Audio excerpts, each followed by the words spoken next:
izləyicilər, mana biz hozir klinikadamiz. Mana birinchi qo'ygan videomizdan keyin ko'p muhokamalar bo'ldi. Biz endi haligi bloger emasmiz. Biz tabibmiz.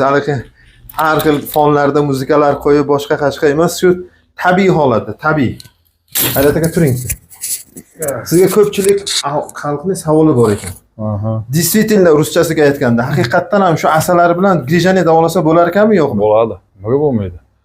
Shu bo'lgani uchun kelib turibman. Men o'zi 3 oydan keyin yuraman deb o'ylagandim. Vrachlarim kelib turib, bunaqangi og'ir sharoitda hali yurmaysiz, bir 3 oylarda oyoqqa turib ketasiz deb o'ylagandim. Men 10 kunda oyoqqa turdim. 10 kunda o'zi hassani tashadim. Oyoqqa turganim yo'q, hassani tashab yurib ketdim. Men birinchi kelganimda 6 oyoqlab keldim. Shu 4 oyoqli hassa bo'lsa, ikkita o'zim oyog'im bilan shu 6 ta oyoq bo'lsa, shunaqa qilib kelardim. Hozir mana yugurib kelib kelyapman. To'g'ri, ozroqgina og'rib qoldi, xolos men shu anada sedalish nervda. Bir kurs to'liq oldingiz. Bu ikkinchi kursni boshladim. Azizlar, bu hech qanaqa reklama emas. Bu tabiiy, shunchaki haligi ishonmayotganlar, qanaqasiga bo'lar ekanmi degan savollar juda ham ko'p tushyapti. O'sha savollarga oydinlik kiritish uchun mana haqqoniy, haqiqat. Eng qizig'i bu grija so'rilib ketar ekan.